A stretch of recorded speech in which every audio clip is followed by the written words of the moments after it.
নমস্কার। আজকের আলোচনার পর্ব কর্ম সম্পাদনে মানুষ স্বাধীন না পরাধীন।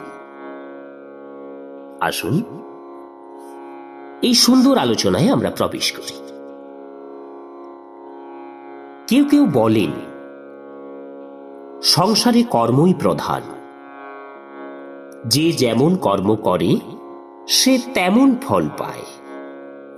আবার কেউ কেউ বলেন ঈশ্বরই সবাইকে বাঁদরের মতো নাচান। এই দুটি মতকে পরস্পর বিরোধী বলে মনে হয়।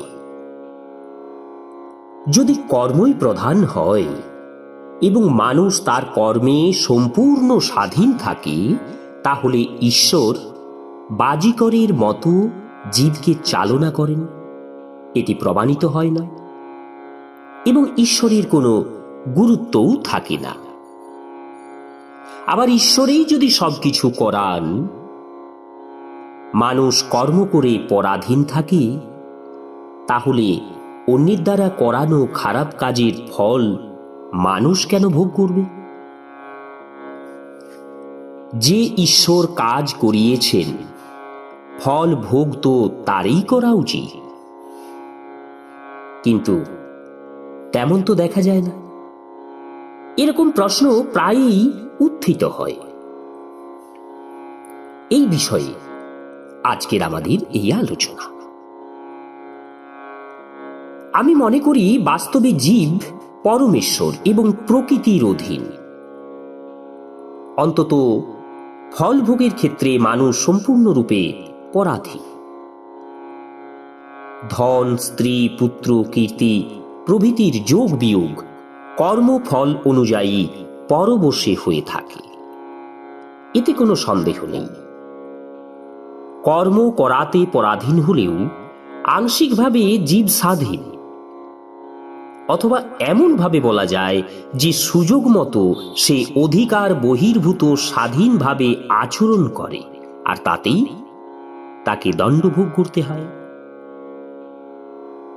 বাঁদর বাজিকরের অধীন, তার গলায় দড়ি বাঁধা, মালিকের ইচ্ছা মতো নাচাই তার কর্তব্য। সে যদি মালিকের ইচ্ছার বাইরে সামান্যতম আচরণ না করে, তাহলে মালিক খুশি হয়ে থাকে, ভালো খাবার দেয়, বেশি আদর করে। আর কখনো যদি সে তার মালিকের ইচ্ছা অনুসারে না চলে, বিপরীত আচরণ করে, তাহলে মালিক তাকে প্রহার করে, তাকে দণ্ড দেয়। এই দণ্ড দেওয়ার একটাই কারণ, এবং তা হলো বাঁদর যেন মালিকের কথা মতো চলে।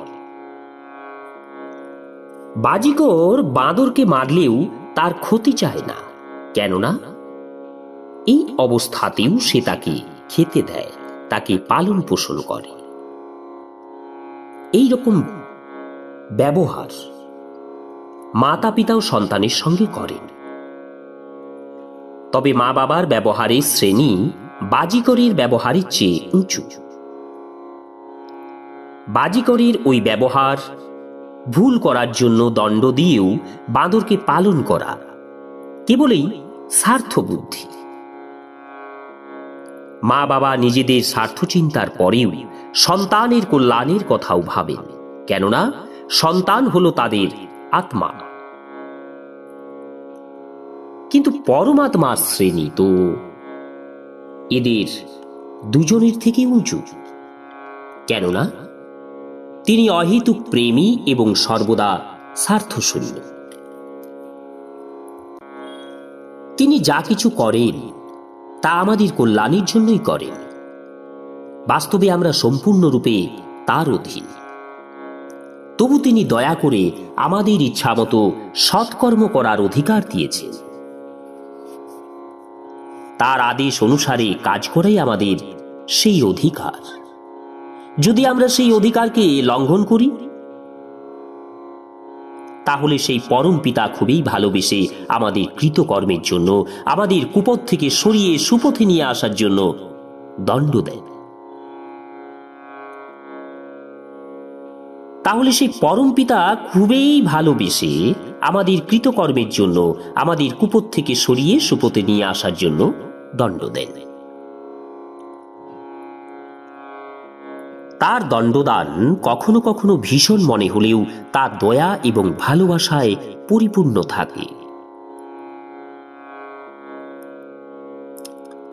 এখানে একটা প্রশ্ন জাগে যে সর্বশক্তিমান সর্বজ্ঞ ঈশ্বর কেন মানুষকে তার অধিকার অতিক্রম করার সুযোগ দেন? তিনি তো সর্বসমর্থ, মুহূর্তের মধ্যে অঘটন ঘটাতে পারেন। তাহলে তিনি কেন মানুষকে তার অধিকারের বাইরে গিয়ে দুষ্কর্মে প্রবৃত্ত হতে দেন? এর কারণ হল, যেমন সরকার কোনো লোককে আত্মরক্ষার জন্য বন্দুক রাখার অনুমতি দিয়েছে। বন্দুক তার অধিকারী এবং সে যখন ইচ্ছা তার যথেচ্ছ ব্যবহার করতে পারে, কিন্তু আইন তাকে একটি সীমার মধ্যেই বন্দুক ব্যবহার করবার অনুমতি দিয়েছে। চুরি, ডাকাতি, খুন বা ওই জাতীয় কোনো বেআইনি অন্যায় কার্যসিদ্ধির উদ্দেশ্যে সে বন্দুক ব্যবহার করতে পারে না। তা করলে তার সেই কাজকে অন্যায় এবং আইন বিরুদ্ধ বলে মনে করা হয় এবং পরিণামে তার বন্দুক ব্যবহারের অনুমতি রদ করা হয় ও তার যথোপযুক্ত শাস্তিও হয়। অথবা মনে করুন, কোনো রাজত্বে কোনো ব্যক্তিকে রাজার দিক থেকে ওই অধিকার দেওয়া হয়েছে যে লোকটি সেই অধিকার বশে প্রজাদের মঙ্গলের জন্য তাকে প্রদত্ত কাজগুলি সেই নিয়ম অনুসারে সুচারুভাবে করবে। সে যদি কাজগুলি সুচারুভাবে নিয়ম অনুসারে সম্পন্ন করে, তাহলে রাজা প্রসন্ন হয়ে তাকে পুরস্কৃত করতে পারে, তার পদোন্নতি হতে পারে এবং শেষ পর্যন্ত রাজত্বের পূর্ণ অধিকারও তার হাতে আসতে পারে।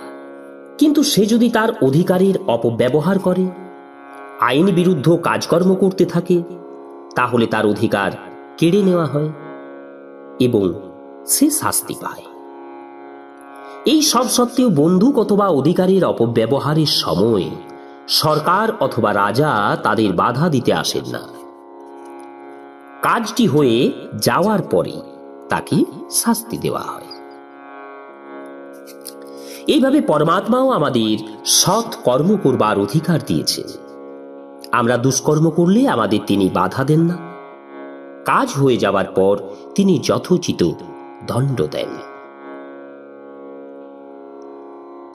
আবার একটি প্রশ্ন উঠতে পারে যে পার্থিব সরকার বা এখানকার রাজা সর্বজ্ঞ বা সর্বব্যাপী না হওয়ায় যে আইন ভঙ্গ করে ক্ষমতার অপব্যবহার করে তার হাতে টেনে ধরতে পারেন না?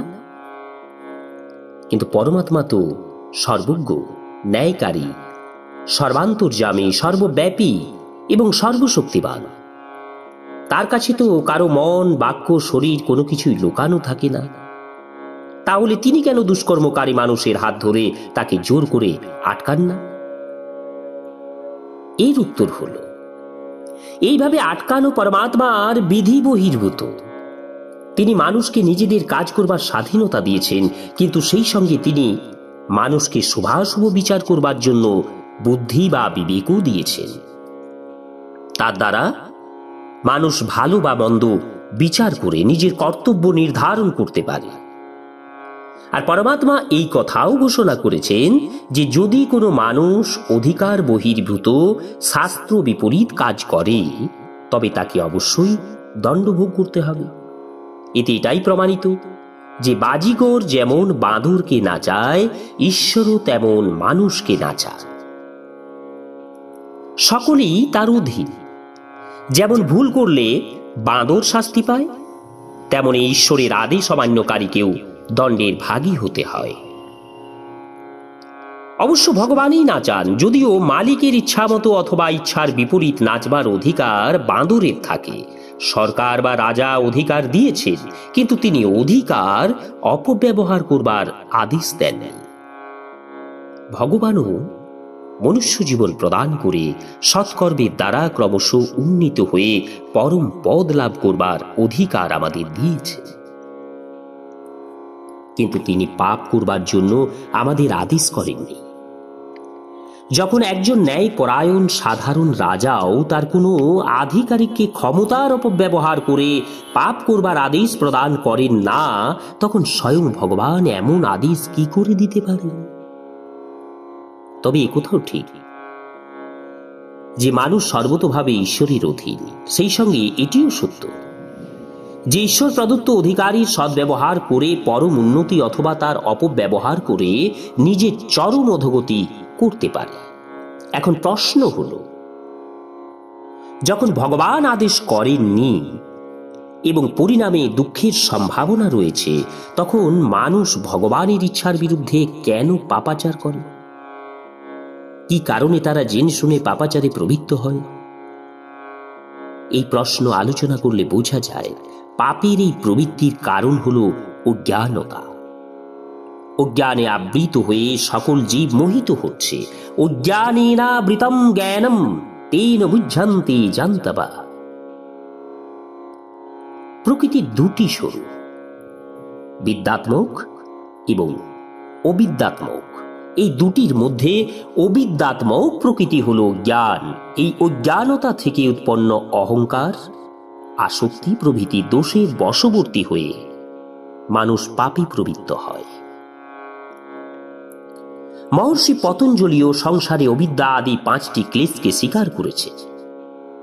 অবিদ্যা স্মিতা রাগ দেশাভিনিবেশা ক্লেশা, অর্থাৎ অবিদ্যা, অস্মিতা, রাগ, দেশ এবং অভিনিবেশ, এই 5টিকে ক্লেশ বলা হয়। এগুলির মধ্যে অস্মিতা, রাগ, দেশ এবং অভিনিবেশ, এই 4টি ক্লেশের উৎপত্তি অবিদ্যা থেকেই হয়। সংসারের সকল রকমের ক্লেশের হেতু হল এই 5টি। এই অজ্ঞানতাজনিত পঞ্চক্লেশের জন্য মানুষ পরিণামের কথা ভুলে গিয়ে পাপ করে। এই 5টির সংক্ষিপ্ত ব্যাখ্যা হল: অবিদ্যা, যার দ্বারা অনিত্যে নিত্যবুদ্ধি, অসুচিতে শুচিবুদ্ধি, দুঃখে সুখ বুদ্ধি এবং অনাত্মে আত্মবুদ্ধির বিপরীত জ্ঞান হচ্ছে। অস্মিতা, অহংকার বা আমি ভাবকে বলা হয়। এটি হলো সমস্ত বন্ধনের হেতু। রাগ হলো আসক্তির নাম। এর জন্য মানুষ পাপে জড়িয়ে পড়ে। রাগ দেশ রূপ বীজ থেকে কাম ক্রোধ রূপ মহান অনর্থের বৃক্ষ জন্মায়। মরণ ভয়কে অভিনিবেশ বলা হয়। অর্জুন ভগবানকে জিজ্ঞাসা করেছিলেন, অথ কেন প্রযুক্ত হয় ওম পাপম চারতি পুরুষ অনিচ্ছন্নপি বার্ষ্ণীয় বলা দীপ নিয়োজিত। হে শ্রীকৃষ্ণ, তাহলে পুরুষ বলপূর্বক নিযুক্ত হওয়ার মতো অনিচ্ছা সত্ত্বেও কার দ্বারা প্রেরিত হয়ে পাপাচরণ করে? এর উত্তরে ভগবান বললেন, হে অর্জুন, কাম এষ ক্রোধ এষ রজোগুণ সমুদ্ভবা মহাশান মহাপাপমা বিদ্যেন মিহ বৈরিণাম। রজগুণের দ্বারা উৎপন্ন এই কামেই হল ক্রোধ। এটি খুবই অসন, অর্থাৎ আগুনের মতো ভোগে উতৃপ্ত থাকে।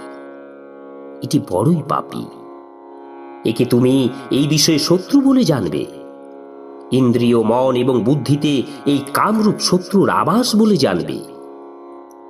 এই কাম মন, বুদ্ধি এবং ইন্দ্রিয়গুলির দ্বারা জ্ঞানকে আচ্ছাদিত করে জীবাত্মাকে মোহিত করে রাখে। অতএব এগুলিকে বশীভূত করে জ্ঞান বিজ্ঞানের বিনাশকারী পাপী কামকে নাশ করতে হবে।